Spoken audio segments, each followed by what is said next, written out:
He came to his own, but his own rejected him. His teachings they neglected. His lifestyle they questioned. Deemed him blasphemous. Called him a lunatic seeking to be famous. Guess this the man that likens himself to God, they say. Wakanye baskipha sigwebo. Ngekuphuthuma bamthuma emathuneni. Bathi mphuthumene, mbethelene. Bambhukuda bathi usiphethelene. Nkosi yakaJuda. Sase siyaphuma sinqumo sekumncuma esihlahleni seminqumo. Noko thine sathi ushayiwe wamukulwa uNkulunkulu. Lithi livesi wagwazwa ngenxa yetiphambuko tethu. Wahlifidwa ngenxa yekona kwethu. Sijeziso sabaseti kwakhe. Wabasono loyo longazange sekona. Lo wahluma kude kwelihlumela lihlanyelwe emhlabathini longakavunzi. Inhlawulo yetono yashala emhlane wakhe. Umkhondo wahlatshwa ehlangothini lakhe. Ingati yachitheka.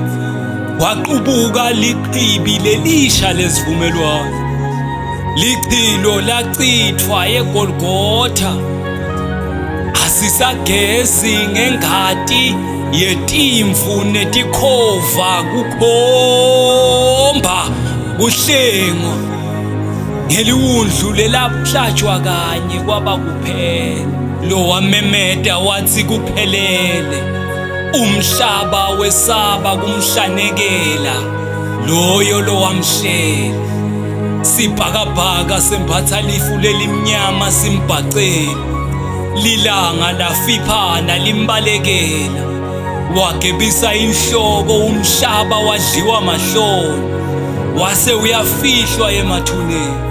Yase iyagcwaliswa ke imibhalo. And the earth shall swallow him whole for 3 days, just like the fish did to Jonah. Noma ke, as the serpent was lifted unto the wilderness, so shall the Son of Man. Noma indalo yewesifazane iyawuhlifida inhloko yenyoni. Wehla emathunjini emhlaba sihlalo saSathane saketuka. Wahluthulwa esandleni tikhiya tekuphila nekufa. Wahlutshulwa emandleni yekuba ngumgcilati. Imvana yafa kanye kwaba kuphela. Ngelisuku lesithathu wavuswa. Umhlaba wamhlanda ngekuhluleka kumgcina. Wekugcina umbhalo wagcwaliswa. Liwundlu lelafa liwundlu lavuswa selingumKristu lomkhulu. Lo wangena kanye endzaweni lengcwele kwaba kuphela.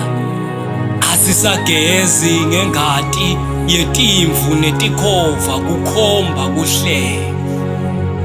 Usiya inkosi.